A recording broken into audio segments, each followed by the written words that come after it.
Hello, everyone. Thank you for joining Working with HR and L&D to attract, retain, and train talent. My name is Kate Rogers. I'm the Director of Brand Marketing here at Infosec.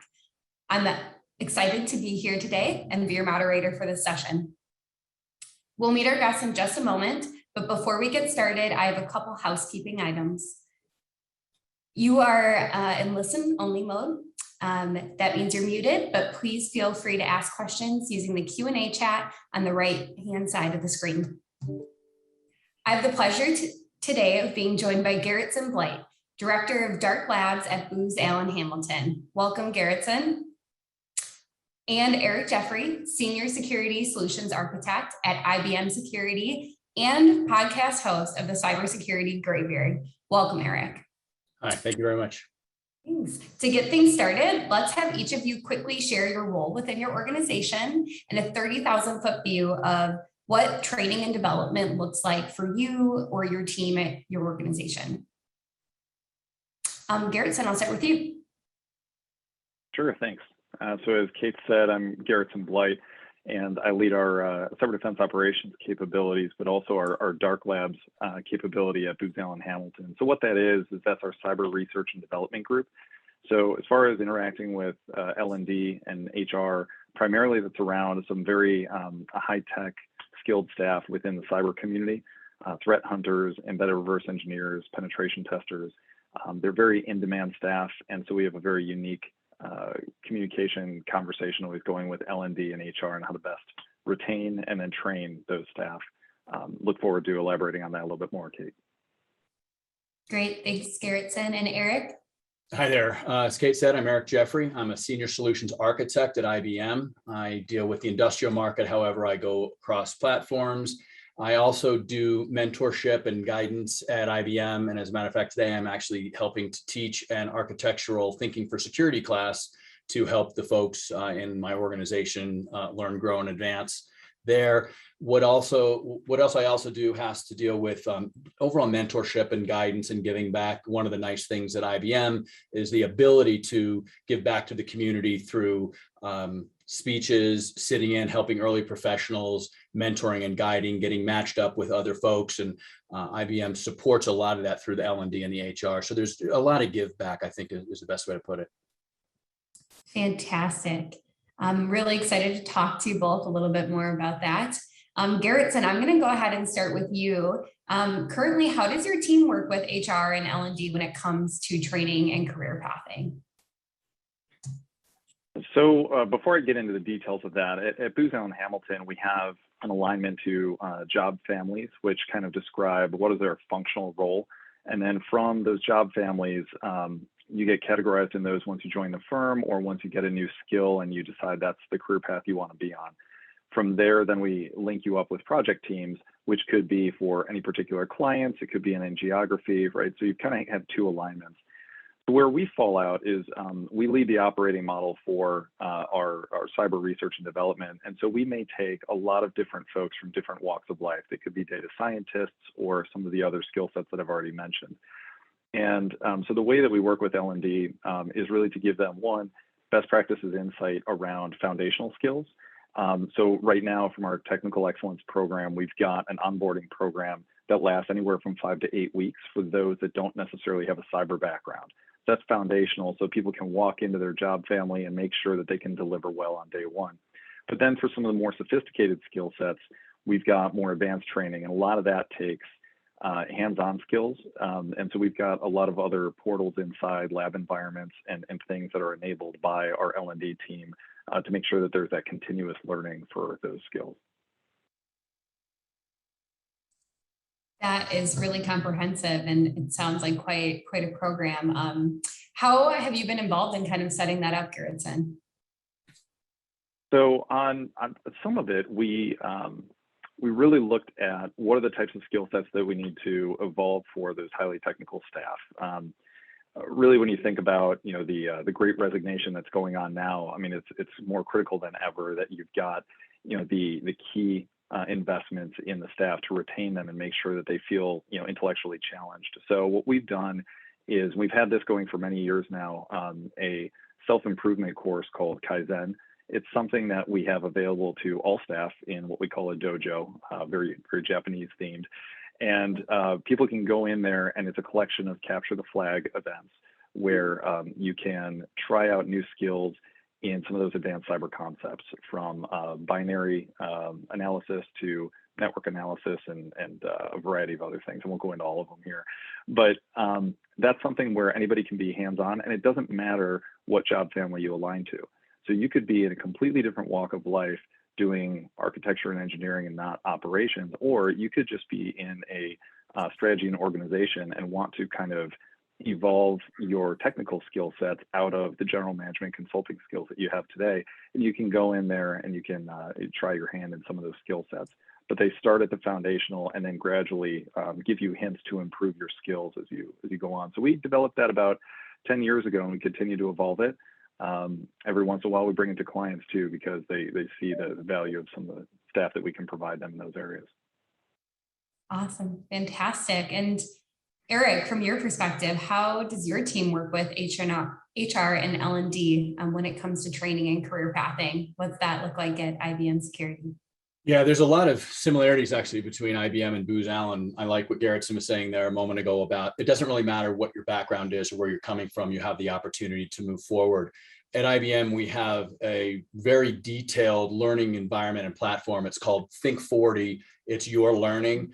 And the idea behind it is everybody is encouraged to have at least 40 hours a year of training, and they can guide their own training. We can pick what we want. And literally, if you're in finance, but you want to take a cybersecurity class, go take a cybersecurity class. I'm an individual contributor. I don't directly deal with HR or L&D, but as a consumer of it and as an advocate for it, I'm guiding my peers and my mentees and the early professionals that I mentioned into the Think 40 platform, into your learning, and finding areas to help them grow. And I had one young professional reach out to me yesterday who is dealing with Java development. And he said, Eric, I want to get into forensics and penetration testing. How do I do that? And I'm like, well, let's go into Think 40 and let's take a look. And here are the classes. And here's a CEH certification. And this is the path to go ahead and get that, or the OSCP, the Offensive Security Certified Professional, and dive into the wealth of skills and trainings and books, and it's just almost unlimited out there. It's overwhelming. If anything, it's of the point where, and this gentleman actually said to me later, he goes, there's just so much, my head's exploding. What do I do? How do I focus? And I said, well, let's talk about what you want to do, what you like to do, what's your dream job, and then we narrow it down. But the wealth of data that's provided and the wealth of opportunity that's provided through HR for our learning and development at IBM is really just massive. Yeah. And Kate, if I could build off something that Eric said too. So I think it's really important that when some of our staff are overwhelmed by the options, especially those that are just getting into a career area, or they've been in our perspective, like client site for a long time, delivering and doing the work, they don't necessarily think about how can they advance themselves every day. We have cohort classes for certain specific certifications. So for instance, Eric mentioned the OSCP. That's one that has, I can't remember off the top of my head, but I think it's about 40% attrition rate or something along those lines. Like it's very stringent, it's very difficult. And through our cohort program, we've been able to raise that between the 70 and 90%, depending on the cohort, because they meet for months at a time. And we've got different events that we hold internally to make sure that they've got the practical hands-on knowledge, but making sure that you've got not just the outlet for people to help mentor you, but you could do it kind of as that group mentality where you can kind of motivate each other to still get better. We found that that's pretty successful as well. Yeah, Garrett, it's the same thing right now at IBM. Cloud security is so important that they came out with top 75 cloud architects, and they selected 75 individuals and broke us into pods globally. And there were 4, 5, 6 people per pod. And then what test are you going for? Okay, your AWS go over here, your Google Cloud, your IBM Cloud, whatever it was. And then let's meet every couple of weeks. Where are you struggling? Are you in the lab? Did you have trouble logging in? Have you tried this lab? And then the pods work together. It's a much better way to do it. It's a very social way. And another thing that IBM does, it's certainly through the summer, I personally kind of extended out for a full year. And that is that there's a rule that there's no meetings after, I think it's 1 p.m. on Fridays, which gives everybody Friday afternoons to do what you need. Some will catch up on email, some will just do paperwork. Others like me will just go study. And whether it's grabbing a book or whether it's getting back online with your learning, going through. And if you look at it from 1 to 5 every Friday, that's 4 hours a week. That's 200 hours a year for 50 weeks where you can just study and get ready for tests and certifications. Badges, which are new. That's another thing that IBM is really big on.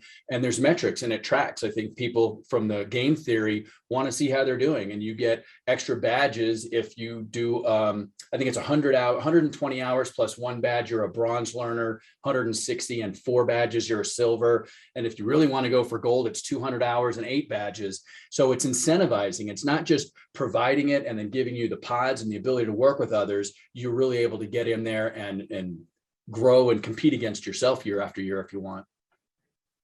Yeah, the gamification is pretty critical. There's one other thing I think we both kind of talked around but didn't explicitly state. So for the benefit of anybody watching, I think, it's not just about the HR and L&D, but it's also about your IT services and your whoever your corporate group is, right? At Booz Allen, we call them the Enterprise Services Group.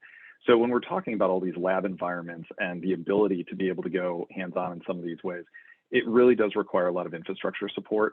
And that's not something that always comes from L&D. And so I think making sure that you coordinate across the ESG, as we call them, or the IT resources, L&D, the lines of business, as well as HR, depending on, what kind of talent you need.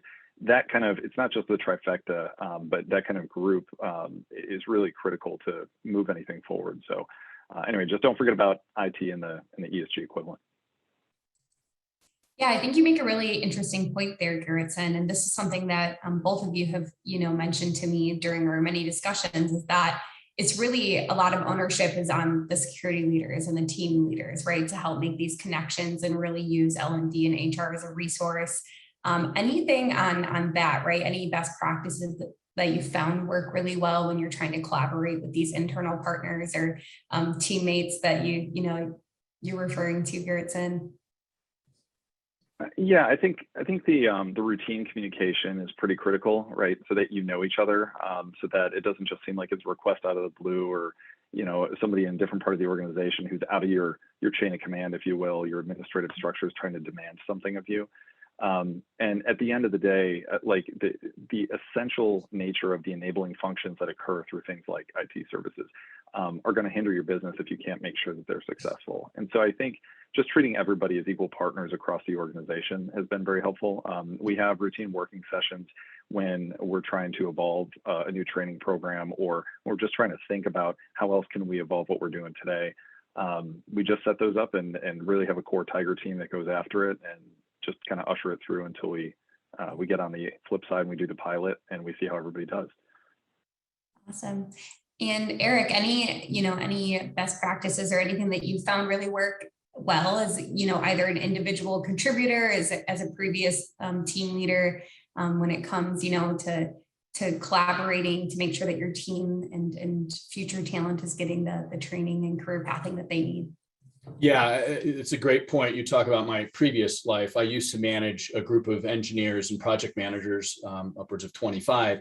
And it's really about the individual taking ownership for their career and their manager supporting that. Where I'm at IBM, I have a phenomenal manager that supports it. Hey, you want to take those Friday afternoons to study? Great. You're taking a cert? Great. You pass, we'll repay it. And he goes and does what he has to do. What I say is that the management needs to just get out of the way and let the employees succeed. And blocking and tackling, getting the stuff out of the way is what leadership has to do. It's what I did in the past, where in the olden days, I would go fight for the budget and I want X dollars per employee every 6 months or every year. And that needs to be considered. And what I say in my podcast and what I say to anybody, when you're looking for a job or when you're in your job, this is a part of your benefits. Education is a benefit to the employee. And if your employer is not willing to provide what you need, it may be time to start making considerations for either going somewhere else or getting an additional raise, and then you go get it on your own. But I love how Garrettson is talking about the Great Resignation. If you're not familiar with it, go Google it. But basically, we're seeing more people resigning from their positions than has ever been seen before. And that's in line also with not having enough employees to fill roles. So right now, it is the employees' heaven. You can go, you can get more training, more education, more money, whatever, and just consider that it's your career. It is your path. You need to be the guide, and your leadership, your management needs to help you go down that path. Absolutely. And Eric, you kind of read my mind, and perfect segue into our next question is that, how does this look, working with HR, L&D, career pathing, and really developing your talent when it comes to attracting talent and filling those roles? Yeah, it's a two-sided coin. The employee needs to ask about it in their interviews, and they need to ask about it when they're employed. And the hiring manager, they need to talk about that in the interview. Hey, not only are we going to give you health care, and we're going to give you date time off, and we're going to give you sick time, we're going to pay for this amount of education, or we're going to give you access to these programs. Again, at IBM, we have Your Learning. There are thousands of courses in hundreds of topics. That needs to be discussed because you need to attract the talent. Otherwise, your competition is going to attract the talent. And so understand that education, into some ways, is more important than healthcare. When you're dealing with 25, 30-year-olds that don't have the needs of the healthcare because they're younger and stronger, they have the need for the education because they want to catch up to people that are ahead of them. If you get people coming from the military and they're retraining, you need to give them access to that academia. And it needs to be shown in the whole benefits package and in the verbal interviews when you're talking about it. It's at the forefront of the conversation. I love that. What is your take on this, Garrettson? So I agree. I hands down agree with Eric. I think that he touched on some really important tangible benefits of recruitment. Some of the things that I've had to deal with in the past, because a lot of the companies now, they've got as Eric said, like the 40 hours. They don't all have the benefits of like the early days, as he talked about, like on Fridays and that sort of thing. But everybody's competing and trying out new models. And I think it's really important that all of us in the corporate industry kind of try out new models and see what sticks. For us, Dark Labs is our organizational unit. We created that about 6 years ago. And it was because we had another similar problem that we have today, right, with that great resignation. So at the time, people had been in the intelligence community spaces since 9/11, and it had really been about 15 years. And so some of the people who were doing the most advanced cyber missions in our country, who were working for Booz Allen, they were getting frustrated, right? I mean, they were about halfway through their career, and they were in the skiff most of the time, couldn't use a cell phone, and obviously that was becoming much more ubiquitous, as with social media and everything else, right? And there's a lot of startups going on, and so they were getting itchy, and they wanted to do something different. And what we came up with was this operating model for Dark Labs to be able to create new innovative technology still within the confines of the Fortune 500 business. And it's worked out extraordinarily well, where we've stood up new lines of business, and new solutions for clients and what have you. And really what I think that aligned to on their motivations was that they could still contribute to a mission that mattered, but still meet the rest of their intentions, right? And so what I think we're seeing is that those people, at least from my perspective, they still wanted to support national security. They wanted to do it in a different way for different clients. So we got them to contribute more rapidly to commercial clients as well as to federal, but not necessarily locked down inside of a skiff. When we think about the future of our workforce, at least for the federal government too, is that we've got to be able to appeal to what are the needs of the staff, because Eric's right, they do have a lot of other options in other places. So can we support remote delivery? Can we support that access via social media, or other things that can contribute to their job in kind of asymmetric ways, or at least their value proposition to their job? And again, if you can't meet the intentions and those motivations of the people, they're going to move on. And then it's a lot more costly to invest in somebody new than to retain somebody that's already very quality and contributor and they're a performer. And so we've got to try to avoid those challenges through our L&D programs, our HR programs, and our overall benefits. Garrettson, you're talking about a skiff, and I love it because I did DoD work before, and I know exactly what you're talking about. I know I used to live in Northern Virginia, so the Booz Allen and all the DoD guys coming out and going there, I absolutely get the reference. What it reminds me of is something that we had talked about, and I think you brought it up actually when we had one of our introductory calls, was building a lab. And training has changed a lot. Back in the day, literally 15 years ago when I did this for a previous company, I would need about $2,500 per person for each class, and they would be able to get their hands on. Well, now with how easy it is to stand up an environment in AWS or with IBM Cloud or with Azure or Google Cloud, whatever it is, organizations need to consider the fact that they should budget for environments so people can stand it up and play with it. And that was something that I did with IBM last year. Me and a couple of other folks stood up a lab environment that we could turn into a demo environment. And then we were actually able to monetize a mechanism that we use for training. So we purchased some space, both in Azure and AWS. I was focused in AWS. We stood up these environments. And then when the salespeople came and said, hey, I'm doing a demo of QRadar, can you show us something? And literally from my workstation here and over here, I was able to, and I told Kate the story before, so you got a kick out of it. I was able to connect to a VPN in South Korea and then go in and do a simulated SSL attack, a brute force SSL attack on our lab environment in AWS, and everybody could see the IP coming through. And I said, you see that Korean attack? They said, yeah. I said, that's my workstation here in Colorado. And that is a huge benefit because the people that I was working with and training at IBM were like, wow, how did you do that? Well, I have my own little lab here, but then we built the lab through AWS. We were able to attack it that way. And it's a big benefit, and it's really cheap because you're only paying for the compute, the storage, and the network that you're using. And when you're done, you turn it off, there's no more money. Whereas in the old days, flat $2,500, go to Learning Tree, take a class, maybe you remember it, maybe you don't, or stand up a lab and go play with it and practice as much as you want. That's something else that the HR and L&D need to consider. Yeah, awesome. And I mean, Garrettson, anything on that? I know that you guys are big proponents of cyber ranges. Yeah, no, just I agree with all that. I mean, frankly, I think the hardest problem is along those lines, trying to estimate the budgets for the following year, right? So if you've got that flexibility in standing up lab environments, one, who pays for it? Is it L&D? Is it the line of business that needs it, right? How do you do cost sharing to some degree?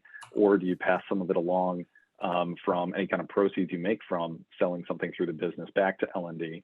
And a lot of that depends on the accounting structure of the individual company that you're working for. But requesting that is kind of a challenge, right? To make sure you budget for it appropriately every year. But I mean, you're absolutely right, Eric, that like at the end of the day, it costs less than it used to.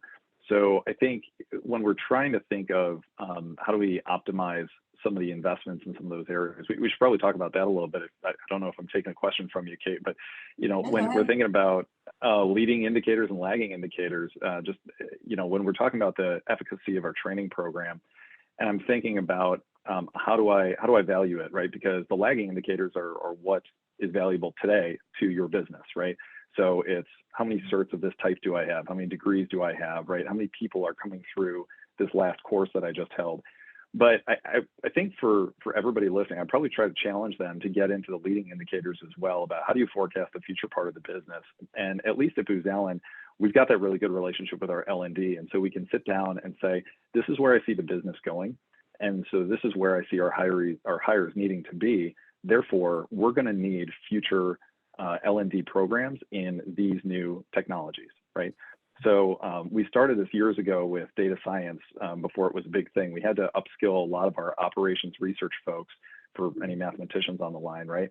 And say, hey, look, we've got to get beyond that and start getting into the artificial intelligence, machine learning, and like upskill into those algorithms and make sure that you have the right skill sets for the needs of tomorrow.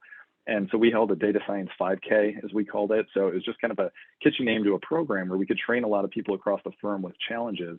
And we partnered with Kaggle competitions with just, again, larger industry data challenges where we would encourage our people to participate in them and possibly get some kind of rewards out of that.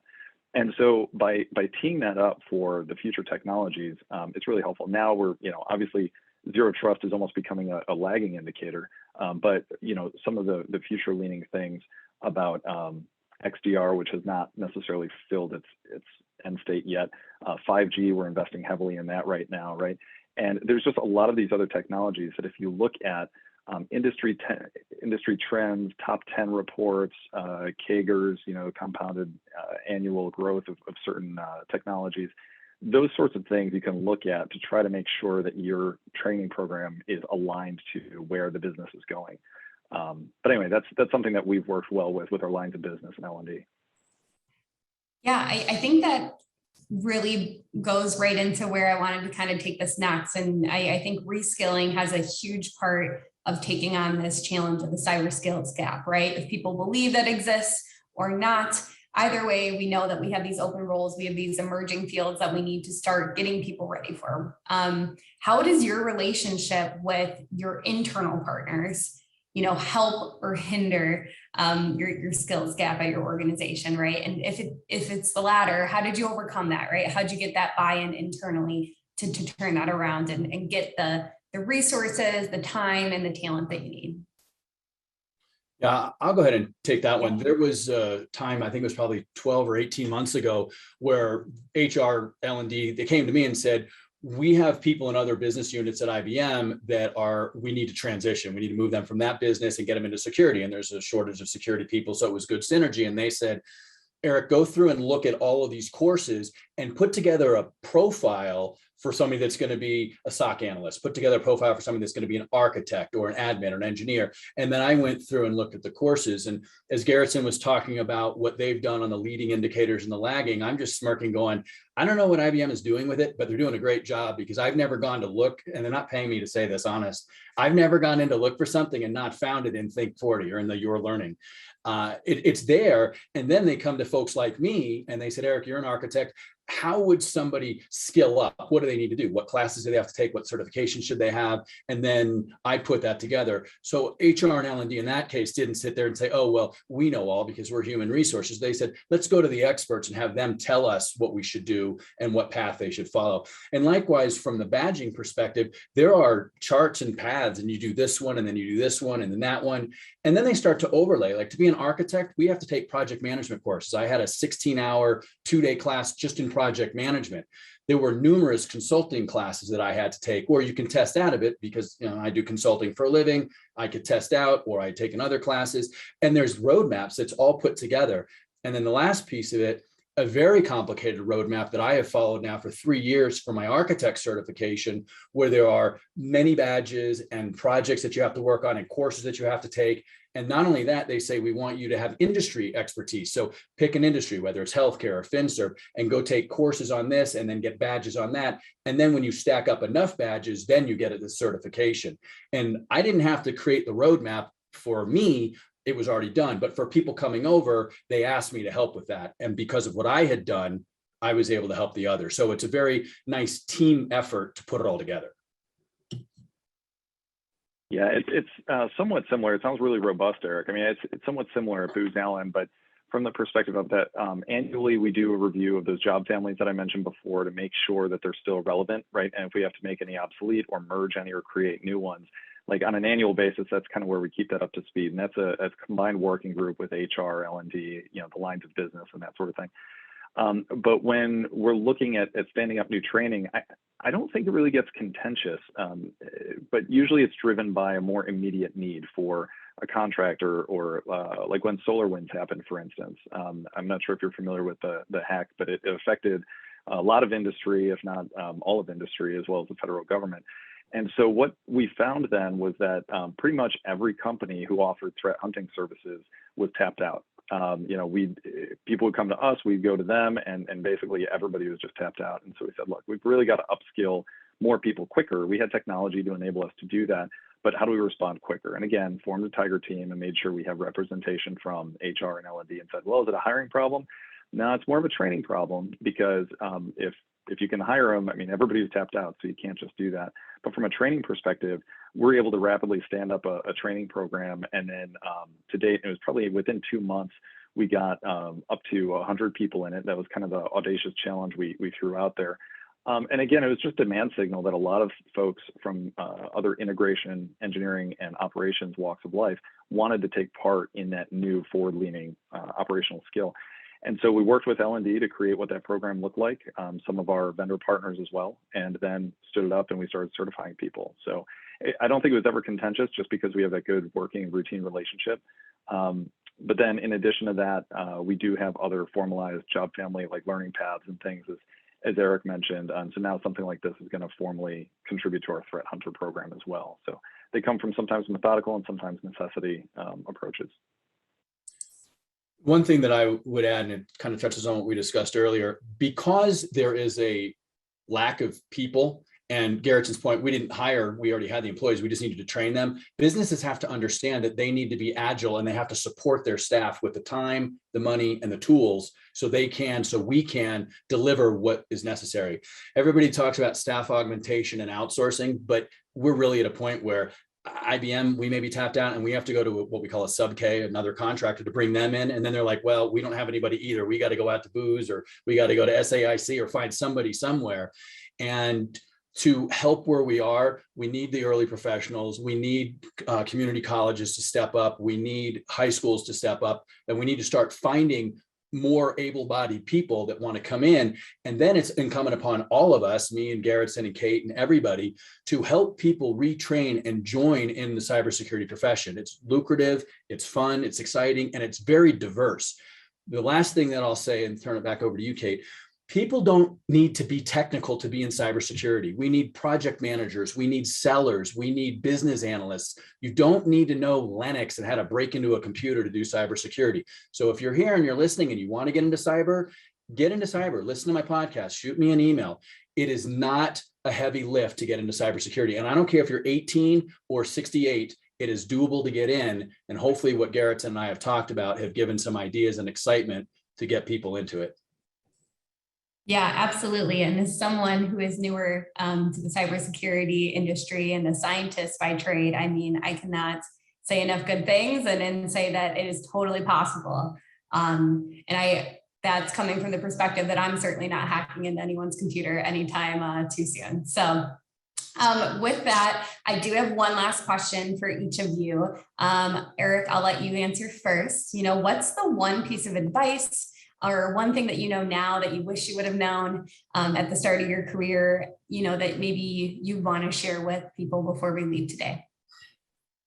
Geez, I've made so many mistakes in my life. What's the one thing I would do differently? I don't even know if this is how I answered it the first time, but I'll just say it this way. Do unto others as they would have done unto themselves. When people say do unto others as you would have done unto yourself, I like things differently. I learn in a different way. So when you're teaching somebody, when you're working with somebody, find out what's best for them, find out what they want. And when you want something, let the person who's helping you know what you want and how you want it. If you learn through audio, do podcasts. If you learn through visual, go do YouTube. If you want to get your hands on, sign up for a real cheap Amazon Web Services and learn that way. But don't try and force your way on others, and don't expect others to know what you want if you don't tell them. Garrison? Yeah, I think there's, I think, Kate, I told you there's never one thing, right? There's kind of three things that I'd recommend. One of them is communication. I think that whether you're coming from a line of business and you're trying to communicate with your staff about their training, or if you're a staff member trying to communicate what you need from a training perspective, or your L&D trying to communicate, hey, how can I make this more valuable to the firm or to the company? Communication is pretty key, because if you don't say something, that nobody knows what your needs are. Right, the culture is really essential, especially in the high-tech field. Some of the things that we mentioned about the value proposition associated with financial value or having time off to study or things like that, those aren't always going to be it. Sometimes it's that social connection. It's the bringing donuts in whenever you can be in person again. That sort of thing. I think I mentioned last time we talked, we had a hacker house that we had every year that, we got people together with pizza and monster drinks and just to go ahead and participate in a capture the flag exercise just for fun. It's that kind of culture that you've got to foster, and that's going to be different everywhere you go, right? But it's going to create that affinity. And then the last thing is consistency, right? I just think that I've seen a lot of people over the years that are inconsistent with their expectations. And that's really hard for your staff if you're not consistent. And so just trying to drive that through to make sure that they know that you're there for them and you're consistently beating that drum. Fantastic. Great advice for anyone really in any industry, not just cyber. So thank you both Garrettson and Eric for your time and your insights today. Thank you for everyone who joined us. I hope you all found the information useful. With that, that's going to conclude our session today. I hope you enjoy all the rest of the sessions at Infosec Inspire, and we will see you there. Thank you. Thanks, Kate. Bye-bye, Garrettson. Thank you.